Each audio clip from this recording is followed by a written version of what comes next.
मी भीमराव कडाळे पाटील. आपण बघताय बीकेपी मराठी. आज नवीन दिवस, नवीन विषय, नवीन दिवसाची नवीन अशी चर्चा.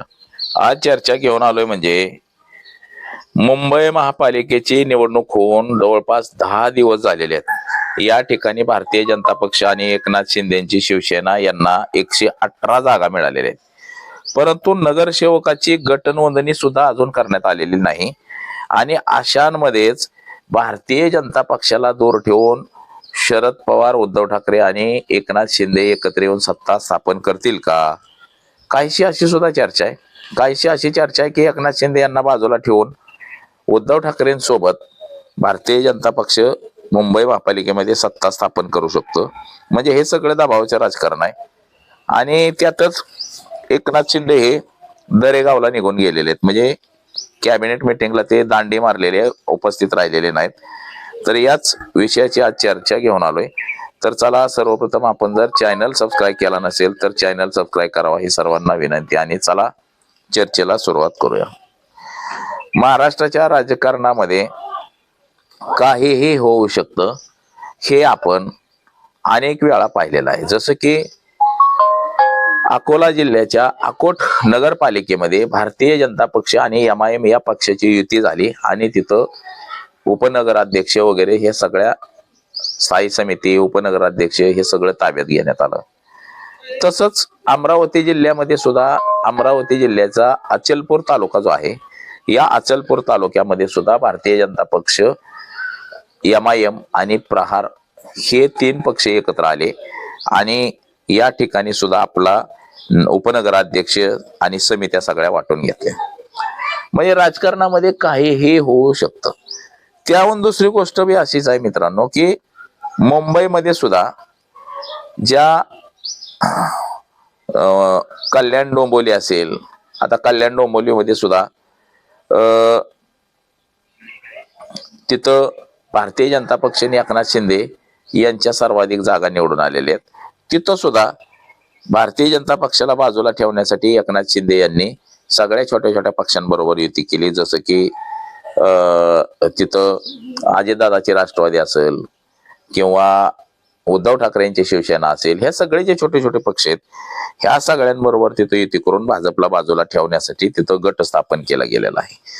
आणि आता असेच सगळ्या चर्चा सुरू झालेल्या आहेत राजकारणामध्ये. बघा, मुंबई महापालिकेचं आपण जर गणित बघितलं तर मुंबई महानगरपालिकेमध्ये 227 जागा आहेत त्या. आणि या 227 जागांमध्ये एकनाथ शिंदे यांना 29 जागेवरती यश आलं, तर भाजपला 89 जागा जिंकता आल्या. आता खरं पाहता या ठिकाणी दोन्ही ठाकरे बंधूंचं अस्तित्व पणाला लागलं होतं, परंतु काहीसं या ठिकाणी त्यांची पिछेहाट झाली. शिवसेना उद्धव ठाकरे गटानं 65 जागा जिंकल्या आणि राज ठाकरे यांच्या पक्षाला मात्र कमाल करता आली नाही. त्या अवघ्या 6 जागा जिंकता आल्या त्यांना. त्यांनी जर 17-18 जागांची मजल गाठली असती तर सत्ता त्यांच्या ताब्यात गेली असती, परंतु असं चित्र झालं नाही. आता या ठिकाणी सरळ सरळ भारतीय जनता पक्ष आणि एकनाथ शिंदे यांच्या शिवसेनेला सत्ता मिळाली आहे. सत्ता मिळालेली असताना सुद्धा त्यांनी अद्याप गट नोंदणी केलेली नाही. तसंच त्यांनी की बाबा चला आता महापौर पदाचा उमेदवार तो सुद्धा जाहीर केलेला आपल्याला दिसत नाही. म्हणजे महापौर पदाचा सुद्धा उमेदवार त्यांनी जाहीर केलेला आपल्याला दिसत नाही. असं काहीच चित्र आहे. तर आता या ठिकाणचं जे पक्षीय बलाबल जे आहे, आता या ठिकाणी छोटे छोटे पक्ष जे आहेत त्यांचे सुद्धा काही उमेदवार निवडून आलेले. जसं की MIM पक्ष आहे, 7 ठिकाणी MIM पक्ष निवडून आलेला आहे. तिथं 7 ठिकाणी MIM, अजितदादाचे 3 आहेत, शरद पवारांचा 1 आहे. म्हणजे असं सगळं पक्षीय बलाबल आहे. तर आता ह्याच्यामध्ये झालंय असं की भारतीय जनता पक्षाला जर सत्तेमध्ये बाजूला तर ठेवायचं असेल, जसं KDMC मध्ये झालंय, म्हणजे कल्याण डोंबिवली महानगरपालिकेमध्ये जसं झालंय की कल्याण डोंबिवली महापालिकेमध्ये भारतीय जनता पक्ष वगळता सगळे पक्ष एकत्र आलेले आहेत आणि ते सगळे पक्ष एकत्र आणण्याचं काम एकनाथ शिंदेचे चिरंजीव श्रीकांत शिंदे आणि म्हस्के या दोघांनी केलं आणि भाजपला बाजूला ठेवून त्यांनी गट नोंदणी केली आणि महापौर पदावरती दावा सुद्धा केलेला आहे. आता हे जर असंच चित्र राहिलं तर हे मुंबईमध्ये सुद्धा असंच होऊ शकतं की एकनाथ शिंदे, उद्धव ठाकरे आणि शरद पवारांचे राष्ट्रवादी, अजित पवारांचे राष्ट्रवादी MIM सोबत आहे किंवा समाजवादी पक्ष सोबत आहे, या सगळ्यांना जर सोबत घेतलं तर मात्र या सगळ्यांची सत्ता प्रस्थापित होती. त्यातच काँग्रेसचे 24 नगरसेवक आहेत, हे सुद्धा या दोघांसोबत जर गेले म्हणजे काँग्रेसचे 24 आणि दोन्ही ठाकरेंचे 71, तर हेच 100वर आकडा जातोय. आणि हे जे बाकीचे उर्वरित छोटे छोटे हे जर सगळे सोबत आले व एकनाथ शिंदे सोबत आले तर यांचं मात्र पक्षीय बलाबल हे पार 125-30 पर्यंत जाते. तर त्याच्यामुळं अशी पण चाचपणी सध्या सुरू आहे. परंतु भारतीय जनता पक्ष हा एकनाथ शिंदे यांना महापौर पद काय द्यायला तयार नाही. काल परवा जे बाळासाहेब ठाकरे यांची पुण्यतिथी झाली, यावेळेस मात्र एकनाथ शिंदेने सांगितले की महापौर हा शिवसेनेचाच बसवला पाहिजे. तर त्याच्यामुळे आता ते तिथं विचित्र कोड असं तयार झालंय की बाबा महापौर पद हे शिवसेनेला जर द्यायचं म्हटलं तर भारतीय जनता पक्षानं जे आजवरती जे मेहनत केली तर ह्याचं काय मग. म्हणजे भारतीय जनता पक्षानं कधी काळी मुंबईचा महापौर हा भाजपचा बसवायचा म्हणून जीवाचा आटापिटा केलेला आहे, प्रयत्न केलेला आहे. दोन्ही ठाकरेंचं शिवसेना तोडली, मनसे तोडली, म्हणजे सगळ्या तोडातोडी फाटाफुटी केलेल्या आहेत भाजपने ह्याच्यासाठीच की एकनाथ शिंदेंना बाजूला का काढलं तर मुंबई महापालिका आपल्या ताब्यात आणायची आणि महाराष्ट्राची सत्ता आपल्या ताब्यात आणायची, म्हणून एकनाथ शिंदेंना सत्तेतून बाजूला भारतीय जनता पक्षानं केलं.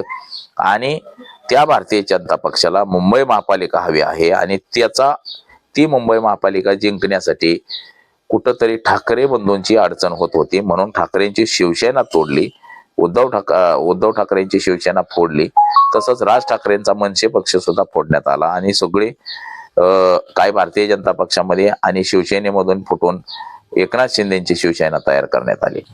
आता KDMC मध्ये जर बघितलं आपण, कल्याण डोंबिवली महापालिकेमध्ये मनसेच्या नगरसेवकांनी एकनाथ शिंदेच्या पक्षाला पाठिंबा दिलेला आहे.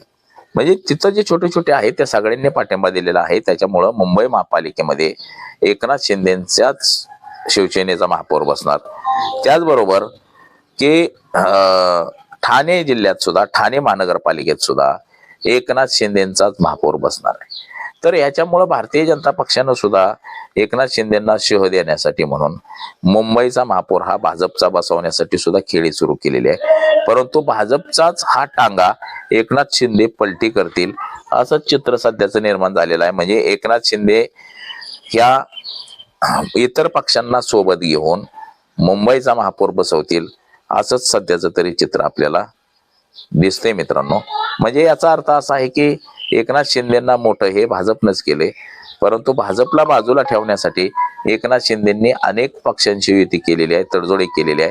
जसं भाजपनं तडजोडी केलेली आहेत शिंदेंना बाजूला ठेवण्यासाठी, असंच काहीच एकनाथ शिंदे सुद्धा करतात. आता राज्यामध्ये ज्या निवडणुका झालेल्या आहेत याच्यामध्ये भाजप आणि शिवसेना एकनाथ शिंदेचे हेच दोन पक्ष मोठे आहेत आणि इतर छोटे छोटे पक्ष मात्र किंग मेकरच्या भूमिकेत आहेत. तसं पाहता एकनाथ शिंदेची शिवसेना आणि भाजप एकत्र आलं तर दोघांचाच महापौर 21-22 महानगरपालिकेत बसतोय. परंतु तिथं सुद्धा कटाचं राजकारण सुरू आहे की भाजपला बाजूला ठेवून आपला महापौर बसला पाहिजे, तसंच एकनाथ शिंदेला बाजूला ठेवून आपला महापौर बसवला पाहिजे, असं सुद्धा काहीशी चर्चा आता ह्यांची सुरू झालेली आहे.